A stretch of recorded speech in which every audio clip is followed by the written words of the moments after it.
বাংলাদেশে আসবোই, আমাকে নেওয়ার চেষ্টা করতে হবে না। আর যদি সাহস থাকে পাঠান, প্লেন পাঠান, আমি চলে যাব, দেখি কার কারে কতটা মাথা আছে।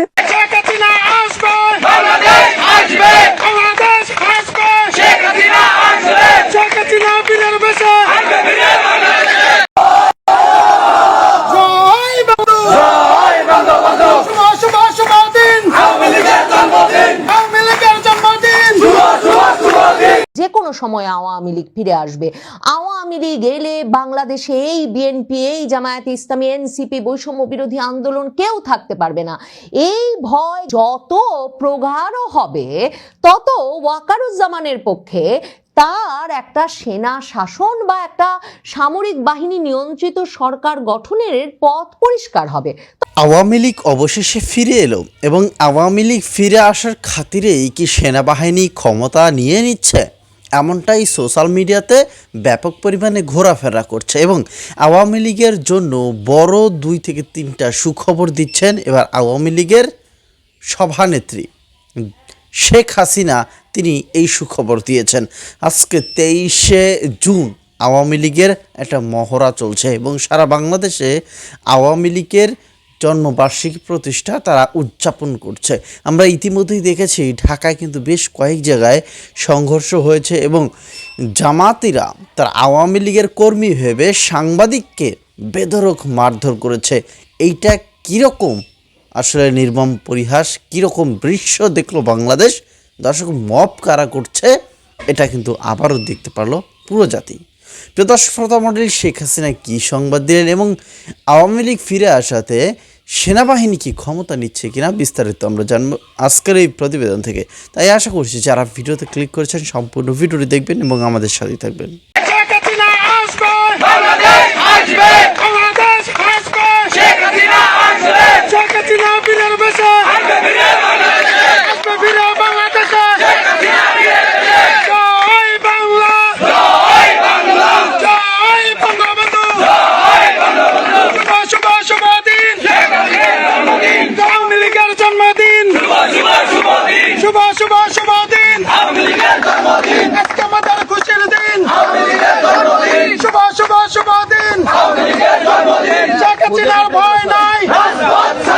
করোনা বা যে কোনো ভাইরাসের এগেইনস্টে ফাইট মানি ব্যাকট্রলের লেফট রাইট লেফট রাইট।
বিরোধী আন্দোলন কেউ থাকতে পারবে না।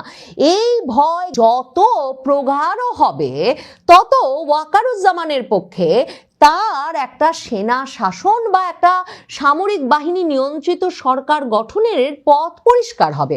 তবে ওয়াকারুজ্জামান অনেকবার আমাদের বলেছেন তিনি ক্ষমতা নিতে চান না, তিনি নির্লোভ, তার ক্ষমতার কেন্দ্রে বসার কোনো ইচ্ছা নাই। কিন্তু আসিম মুনিরও তো ক্ষমতায় বসেন নাই। আসিম মুনির পাকিস্তানে ফিল্ড মার্শাল বনে গেছেন। সেনাবাহিনী জুন মাসে উঠে যাবে ঘোষণা দিয়েছিল সরকার এবং সেনাপ্রধান ওয়াকারুজ্জামান, এবং তারপর থেকেই সন্দেহ ছিল যে সত্যিই কি সরকার সেনাবাহিনীকে উঠিয়ে দিতে পারবে, কিংবা সেনাপ্রধান ওয়াকারুজ্জামান কি সত্যিই সেনাবাহিনীকে ব্যারাকে ফিরিয়ে নিয়ে যেতে চান। এসবের মধ্যেই 22শে জুন এসে নির্বাচিত সরকার, তারেক রহমান সরকার, তার সরকারের 4 মাস পেরোনোর মাথায় আবারও ম্যাজিস্ট্রেসি পাওয়ার দিয়ে সেনাবাহিনী মোতায়েন করলো 6টি জায়গায় অন্তত। ঢাকা মেট্রোপলিটন সহ যে 6টি জায়গায় সেনা মোতায়েন করা হয়েছে সেই ঘোষণা দেওয়ার সময় স্বরাষ্ট্রমন্ত্রী সালাউদ্দিন আহমেদ বললেন যে 15 তারিখে নাকি সেনাবাহিনীর সকল সদস্যরা ব্যারাকে ফিরে গিয়েছিল। মানে কি নাটকীয় ঘটনা বলুন! মাত্র 15ই জুন ব্যারাকে নাকি ফিরে গিয়েছিল ওয়াকারুজ্জামানের সকল সেনা সদস্য, আর এরপর 22শে জুনে আর সইতে না পেরে তারেক রহমান সরকার আবারও ব্যারাক থেকে বের করে এনেছে ওয়াকারুজ্জামানের বাহিনীকে, বাংলাদেশের সেনাবাহিনীকে আইন শৃঙ্খলা রক্ষায়, এবং এবার সুনির্দিষ্টভাবে তাদেরকে মোতায়েন করা হয়েছে যে আওয়ামী লীগ, রাজনৈতিক কার্যক্রম নিষিদ্ধ আওয়ামী লীগ বাংলাদেশে অস্থিতিশীলতা তৈরি করতে পারে, নাশকতামূলক কর্মকাণ্ড ঘটাতে পারে, সে কারণে ম্যাজিস্ট্রেসি পাওয়ার দিয়ে সেনাবাহিনীকে নামানো হয়েছে। বাংলাদেশের সেনাবাহিনীর শুধুমাত্র গত 20 বছরের ইতিহাসটা যদি আপনি একটু খতিয়ে দেখেন বা পেছন ফিরে দেখেন, তাহলে আপনি নিশ্চিতভাবেই স্বীকার করবেন যে সরকারের সাধ্য নাই যে তারা সেনাবাহিনীকে মোতায়েন করবে এবং সেনাবাহিনী ঠিক মানে সরকারের চাওয়া মতো সরকারের নিয়ন্ত্রণাধীন থেকে টু সিভিল পাওয়ার কাজ করবে, সেটার আসলে সাধ্য বাংলাদেশের সরকারগুলোর নাই। মানে এমনকি শেখ হাসিনা সরকার তার 15 বছরের বেশি সময়ের শাসনামল শেষে সর্বশেষে 2024-এর জুলাইয়ে প্রথমবারের মতো টু সিভিল পাওয়ার সেনাবাহিনীকে মোতায়েন করেছিল, এবং তখনও ওয়াকারুজ্জামানের বাহিনী সিদ্ধান্ত নিয়েছিল যে একেবারে দরবার বসিয়ে সেনাপ্রধান নিজে অফিসারদের সঙ্গে কথোপকথনে সিদ্ধান্তে পৌঁছেছিলেন যে কিছুতেই তারা সরকারের নির্দেশানুযায়ী রাস্তার আন্দোলন দমন করবেন না, তারা তাদের সিদ্ধান্ত অনুযায়ী চলবেন। পরে অবশ্যই এটা বেরিয়ে এসেছে যে জাতিসংঘের মানবাধিকার কমিশনের প্রধান, মানে জাতিসংঘ কি, মার্কিন যুক্তরাষ্ট্রের সকল নীতি এবং পরিকল্পনা বাস্তবায়নকারী যে বৈশ্বিক প্রতিষ্ঠান, সেই জাতিসংঘের মানবাধিকার কমিশনের প্রধান ভলকার টুর্ক তিনি নিজে সেনাবাহিনীকে বলেছিলেন যে সেনাবাহিনী যদি রাজপথে সক্রিয় থাকে সরকারের কথা অনুযায়ী, তাহলে তারা আর জাতিসংঘ শান্তিরক্ষী মিশনে যেতে পারবে না। এবং ভলকার টুর্ক সেটা নিজে বিবিসির একটি অনুষ্ঠানে সাক্ষাৎকারে গিয়ে খুবই কৃতিত্বের সঙ্গে ঘোষণা করে এসেছিলেন। মনে করে দেখেন 2007 সালে 1/11 সরকারের সময় কি ঘটলো, কখন মইনু আহমেদরা বন্দুক নিয়ে বঙ্গভবনে গিয়ে উপস্থিত হয়ে বিএনপির প্রেসিডেন্ট রিয়াজউদ্দিন আহমেদকে বন্দুকের নলের মুখে জরুরি অবস্থা জারির ঘোষণা দিতে বাধ্য করলেন, এবং তারা একটা সেনা নিয়ন্ত্রিত তত্ত্বাবধায়ক সরকার প্রতিষ্ঠা করলেন। সে সময়ও মইনু আহমেদদের যুক্তি ছিল যে জাতিসংঘের তরফে তাদের কাছে চিঠি লিখে বলা হয়েছে যে যদি রাজনৈতিক দলগুলো যে সহিংসতায় মেতে উঠেছে রাজপথে এবং কিছুতেই একমত হচ্ছে না তত্ত্বাবধায়ক সরকার বিষয়ে, এর সংঘাত থামাতে এখনই যদি সেনাবাহিনী গিয়ে দায়িত্ব না নেয়, তাহলে নাকি আর জাতিসংঘ শান্তিরক্ষী মিশনে কিছুতেই সুযোগ পাবে না বাংলাদেশের সেনাবাহিনী। তার মানে বাংলাদেশের সেনাবাহিনী কখন দায়িত্ব নিয়ে ফেলে আর কখন দায়িত্ব নিতে আর রাজি হয় না, এ দুটোই শেষ পর্যন্ত নির্ভর করে সেই জাতিসংঘ শান্তিরক্ষী মিশনে তারা কাজে যেতে পারবেন কি পারবেন না এর ওপর। এবং এই সুতোটা পুরোপুরি নিয়ন্ত্রণ করে মার্কিন যুক্তরাষ্ট্র। মার্কিন রাষ্ট্রদূত ব্রেন ক্রিস্টেনসেন, নতুন রাষ্ট্রদূত, তিনি যখন জানুয়ারি মাসে বাংলাদেশে এলেন, বাংলাদেশের সংবাদ মাধ্যমের সঙ্গে যে সাক্ষাৎটি করেছিলেন সেখানে তিনি স্পষ্টত বলেছিলেন মার্কিন যুক্তরাষ্ট্র বাংলাদেশের সেনাবাহিনীকে বৈশ্বিক এই সব মিশনে প্রস্তুত রাখার জন্য প্রতি বছর $15 লক্ষ বেশি খরচ করে। কাজেই সেনাবাহিনীর দায়িত্ব রয়েছে মার্কিন যুক্তরাষ্ট্রের সঙ্গে সম্পর্কটাকে মজবুত। দল নিষিদ্ধ হবে কিনা এটা আদালতের বিষয়, এটা রাজনৈতিক বিষয় বা সরকারের বিষয় না। তো এখন আসলে এইভাবে চলতে থাকলে কি আওয়ামী লীগের বিশাল একটা তার পক্ষে জনস্রোত বা জনগণ নেমে আসবে? আমার ধারণা না।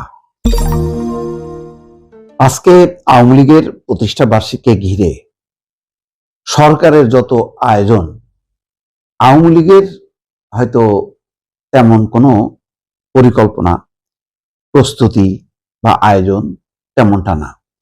তারপর নিরাপত্তার ব্যাপার, কখন কোন দিকে কি হয় সে কারণে অন্তত 5 থেকে 6টা জেলায় 30শে জুন পর্যন্ত বিশেষ নিরাপত্তার আয়োজন করেছে। সেনা মোতায়েন, পুলিশ মোতায়েন। এর পাশাপাশি আজকে দেখছি যে বিজয়নগরে 11 দলীয় জোটের সমাবেশ, জামাতের নেতৃত্বাধীন। বিএনপির কোনো রাজনৈতিক কর্মসূচি নেই, যেহেতু অলিখিতভাবে বা বিভিন্ন জায়গায় জায়গায় বিএনপিও মিছিল করছে। উদ্দেশ্য একটাই, যে আওয়ামী লীগকে মাঠে নামতে দেবে না। এখন আওয়ামী লীগ সে আজকে তারা বিভিন্ন জায়গায় শোডাউন করলো, তাতে কি আসবে যাবে? আস্তে আস্তে এটা বাড়বে, কারণ এখন যেহেতু মূল দল তার প্রধান প্রতিপক্ষ বিএনপি সরকারে, যখন নাকি কোনো দল সরকারে থাকে তখন মাঠে দলের কর্তৃত্বটা কমে যায়। সেই ক্ষেত্রে অপোজিশন থাকে। তো জামাত ইসলাম তো কৌশলী দল, তারা তেমন ব্যাপক বিস্তৃত আকারে মাঠের থেকে আওয়ামী লীগকে প্রতিরোধ করবে এটা মনে করার কোনো কারণ নেই। তার মানে আবার যে আওয়ামী লীগ খুব তত্তর করে সামনে চলে আসবে, বিশাল একটা তার নিষেধাজ্ঞা ভেঙে চলে আসবে, সেটাও না। আওয়ামী লীগের এখন একটাই প্লাস পয়েন্ট আছে অস্তিত্ব টিকে থাকার জন্য, যে দল নিষিদ্ধ হয়নি, তার কার্যক্রম নিষিদ্ধ কিন্তু দল নিষিদ্ধ হয়নি। ডাক্তার জাহিদুর রহমানের বক্তব্য দেখছিলাম, তথ্য উপদেষ্টা, তিনি বলছেন যে দল নিষিদ্ধ হবে কিনা এটা আদালতের বিষয়, এটা রাজনৈতিক বিষয় বা সরকারের বিষয় না। তো এখন আসলে এইভাবে চলতে থাকলে কি আওয়ামী লীগের বিশাল একটা তার পক্ষে জনস্রোত বা জনগণ নেমে আসবে? আমার ধারণা না, কারণ আওয়ামী লীগের যে বেসিক জায়গাগুলো সেগুলো এখনো পরিষ্কার না। সেটা হলো যে তারা 5ই আগস্টে ভুল করছে কি ভুল করেনি, এটার একটা মীমাংসা তাদেরকে করতে হবে। 1। 2 নম্বর হলো যে আওয়ামী লীগ ফিরে আসবে রাজনীতিতে কোন ফরম্যাটে? আগের ফরম্যাটে? যদি আগের ফরম্যাটে হয় তাহলে সেটাও ভুল হবে এবং সেটা সম্ভব হবে না, কারণ এই প্রশ্নে দল মত নির্বিশেষে সবাই ঐক্যবদ্ধ হবে। কিন্তু আওয়ামী লীগের যদি নেতৃত্বের পরিবর্তন হয় এবং আওয়ামী লীগ যদি বলে যে বিগত সময়ে যে দুর্নীতি বা দুঃশাসন হয়েছে, সেই দুর্নীতি দুঃশাসনকে আমরা ওন করি না, আমরা নতুনভাবে আওয়ামী লীগের যেহেতু জনগণের দল, স্বাধীনতা মুক্তিযুদ্ধের দল, আমরা এই চেতনা নিয়ে আমরা নতুনভাবে রাজনীতিটা করব, তাহলে কিন্তু পরিস্থিতিটা বদলাবে। তখন দেশি বিদেশি তাদের শুভাকাঙ্ক্ষীরা সরকারকে উল্টা বলবে যে আওয়ামী লীগ কেন রাজনীতি করতে পারবে না। আওয়ামী লীগ যদি রাজনীতি করতে না পারে তাহলে এটা গণতান্ত্রিক অধিকার হরণ হিসেবে তারা দেখবে। ফলে সরকার কিন্তু চাপে পড়বে। এখন কিন্তু সরকার চাপে পড়ছে না, বরং আওয়ামী লীগের দুঃশাসন, তাদের অতীতের অপকর্ম, এইসব কারণে আওয়ামী লীগের কার্যক্রম নিষিদ্ধ করা হয়েছে। এইটার পক্ষে এখন বলা যায় বড় ছোট মাঝারি সব রাজনৈতিক দল ঐক্যবদ্ধ।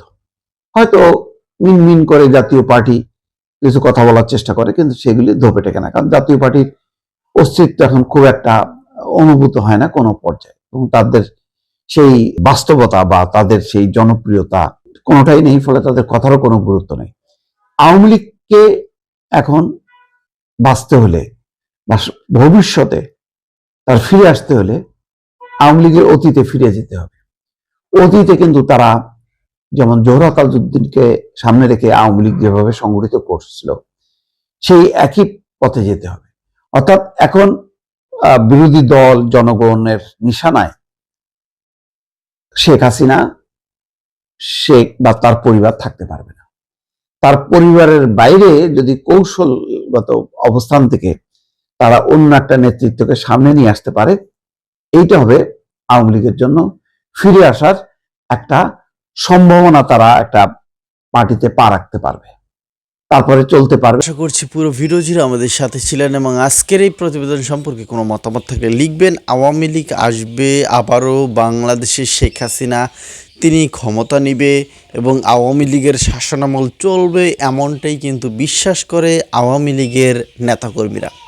এবং সেই সাথে সেনাবাহিনী তারা যে ক্ষমতা নিয়ে নিতে পারে এটা অনেকে এখন পর্যন্ত বিশ্বাস করছে। তো আপনারা কি মনে করছেন যে আওয়ামী লীগের সভানেত্রী তিনি কি বাংলাদেশে ফিরতে পারবেন এখন যে পরিস্থিতি, এবং সামনে কি সেনাবাহিনী ক্ষমতা নিবে কিনা? এবং আজকে যে মবটা করলো জামাত, তারা কিন্তু এইটা করার পর তারা নিজেরাই ক্ষমা চেয়েছে। দর্শক মণ্ডলী, কথা আর বাড়াবো না, লিখবেন আপনাদের মতামতগুলি।